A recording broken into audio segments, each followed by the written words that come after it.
I wasn't the one who found Matty. It was his wife, Elizabeth, back from a night shift at the hospital, eager to shed her scrubs and settle in for a long sleep. Instead, she walked into the bedroom to find Matty sitting in a chair, his severed head in his lap. I would have preferred not to hear any further details about my brother's body, but when Elizabeth called me on the phone, hysterical, she couldn't help but overshare. Dark bruises covered his arms and legs. There was blood everywhere, soaking through his white t-shirt and striped pajama pants, pooling all around the wicker chair where he sat. The skin of his neck was frayed where it had been ripped apart, almost like a popped balloon. The muscle, too, was stretched and torn, and the vertebrae stuck from the top of his neck hole like a white sleeping worm. Though we hadn't spoken much in the last few years, I was the only family Matty had left. I caught the next flight to Boston and met up with Elizabeth at her parents' house. She started screaming as soon as she saw me. Or maybe she'd been screaming all day. Maybe I looked too much like my brother for her to handle. After a few hours, she calmed down enough to start saying a few words. I asked her if Matty had been in any kind of trouble. He'd been reckless in his late teens and early 20s, selling drugs on campus. It was small-time stuff, but he'd made a few bad enemies, guys that put a real scare into him one night that made him get out of the game altogether. There was nothing like that, she said. He's totally clean. I got a good job clearing out old houses. Like, when someone dies, he gets all the junk out and gets it sorted. It helps sort out the junk from the antiques and takes a commission on the sales. Does he skim? I asked. Maybe someone felt cheated? She shook her head. He buys the stuff he likes, but it's always a fair price. Everybody loved him. Everybody. The cops investigated, of course, but there were no leads. There is no evidence of a break-in. No one has a grudge. It was like Matty had twisted his own head off and set it on his lap. One of the detectives mentioned that more than half of murders go unsolved. It seemed like this would be one of them. Weeks passed, and I stuck around, trying to help Elizabeth put her life back together. Even after the police were done scouring her place, she refused to go back in. We hired some people to clean up the blood, but they told me there was only so much they could do. The hardwood in the bedroom would never give up that stain. Finally, it fell on me to go into the place and gather a few of Elizabeth's things. They were going to put it up for sale. She was still in pieces, planning to move back in with her parents, probably permanently. I rented a truck and some basic tools, and I told her I'd get to work. Up until that point, I'd been staying in a cheap Airbnb nearby, but with Matty's house reopening, I figured I could spend a few nights there while I packed up. When I mentioned the idea, Elizabeth gave me a weird look. "You shouldn't stay there," she said. "Why not?" I asked, but she couldn't come up with a good reason. Of course, the day I got into the place, the first thing I did was head to the bedroom. I guess I just had to see it. The cleaners had clearly scrubbed the hell out of the place, but there was still a nasty stain in the center of the room. The mark was roughly circular and maybe 3 feet across, mostly gray but growing darker at the edges, almost black. Before she sold the house, Elizabeth would have to have the boards replaced, maybe put in carpeting. Something. For a few seconds, I just stood there, looking at the black circle, imagining my brother inside it permanently. Once I'd spent a few moments staring, I looked up from the stain, really taking the place in for the first time. Elizabeth hadn't been kidding about the antiques. All over the apartment were old hutches and paintings of ships at sea, sets of china, and cigar store Indians. My brother had always had an eye for quality. The thing that really stuck with me, though, was a wood carving of an owl, which was standing right in the corner of their old bedroom. The thing was larger than life, coming all the way up to my shoulder, carved out of a single trunk of elm. It was one solid piece, save for a single amber eye made of glass inlay. The other eye hole was empty, giving the odd impression that the carving was winking at you. The wood had been lacquered maybe a dozen times, leaving it with an uneven plastic sheen. Deep cracks ran through one of the wings and the neck, and the base was discolored from water damage. It certainly didn't look lifelike, yet somehow it felt oddly alive. All afternoon, as I packed boxes of Elizabeth's clothes and shoes, the eye followed me. I'm usually not the kind of guy to get spooked by anything, but I guess after everything that had happened to Matty, I got kind of on edge. Eventually, I threw an old towel over the carving's head, covering the eye. It felt a little stupid, but it made me feel a little better. A few hours went by, a bunch of boxes got packed, and it started to get dark. My first instinct was to sleep in the living room, away from the stain, and honestly, away from the owl. I turned off the lights and stretched out on the couch, but it was old and lumpy, making it impossible to get comfortable. Matty's mattress, practically brand new, lay untouched in the other room. Finally, after maybe an hour of rolling around, my back aching from the day of hard labor, I grabbed the blanket and headed for Matty's old room, carefully walking around the black circle. As I tossed the blanket on the bed, I looked in the corner of the room at the owl carving. The towel I'd tossed over its head lay on the ground now. I wondered how it had fallen off. Maybe I'd been careless when I covered the statue in the first place. The eye caught the moonlight, watching. As stupid as it made me feel, I got up and walked over, picking the towel off the floor. As I did, I heard a distinct sound, something like a rat's feet skittering inside the owl. I jumped back halfway to the bed, still holding the towel in my hand. For a moment, I stared at the carving, daring it to move, waiting for another sound. Nothing. The whole time, though, even as I was watching it, the amber eye watched me. Slowly, I walked back to the carving and threw the towel over it. Then I backed across the room to the bed, not quite realizing I was stepping through the black circle on the floor. Finally, I collapsed onto the mattress, curled under the blanket, and fell asleep. I woke to a cracking sound. At first, everything was still. Then, through the moonlit, near darkness of the room, I watched as the owl statue began to move. First, its left wing was pushed out from inside. Then its right. The wood extended out perhaps 5 inches, revealing something black and skeletal inside. It looked almost like the Transformers Matty and I had played with as kids, unseen robots pushing out through the plastic panels of a vehicle to reveal their hidden, shiny bones. I lay transfixed as 2 thin, black legs pushed out hidden panels near the owl's base. The black legs, at least, they seemed like legs couldn't have been much wider than a curtain rod. They pushed all the way down to the floor. Then, the whole carving began to move toward me. The wood swayed on some unseen thing inside it, some 2 thin creature wearing the wooden owl-like armor. I looked for a way out. I could have jumped through the window, but I was on the 2nd floor. And the thing was moving too fast now anyway.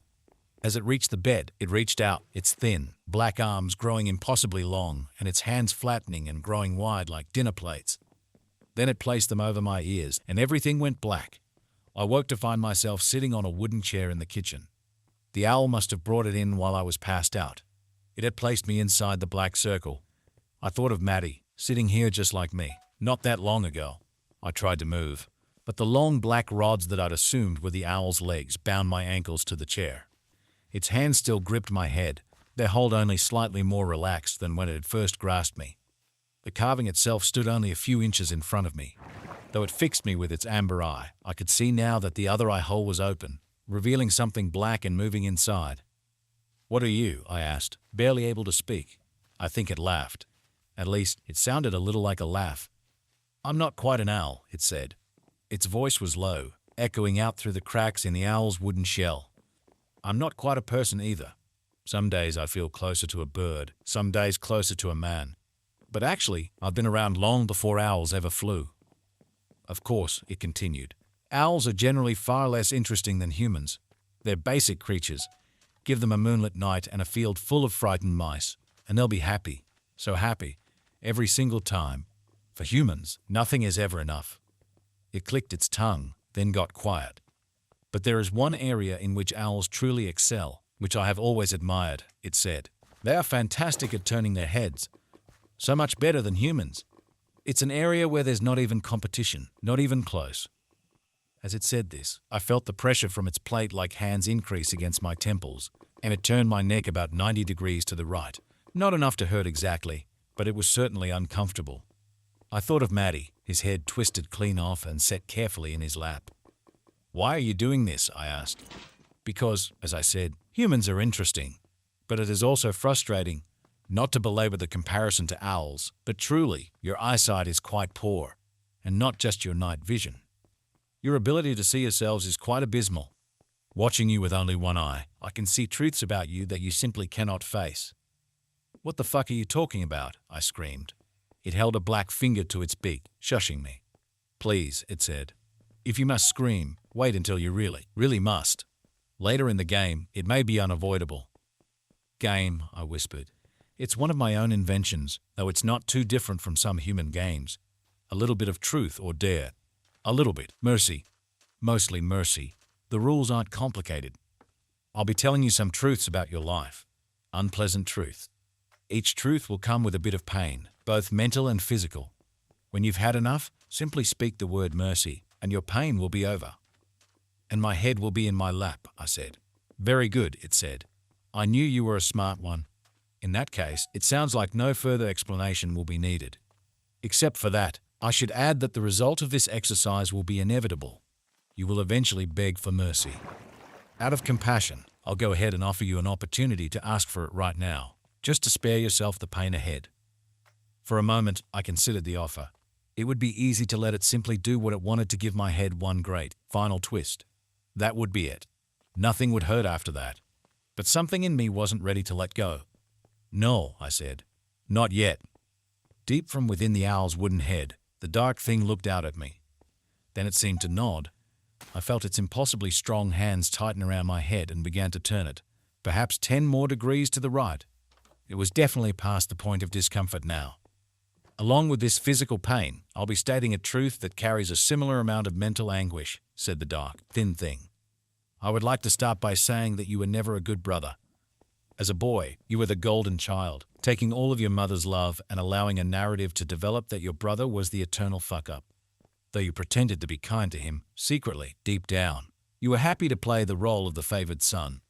Sometimes, it even made you happy to hear your mother ranting at him, refusing him meals as he cried in his room, knowing that his misdeeds only made you look all the better.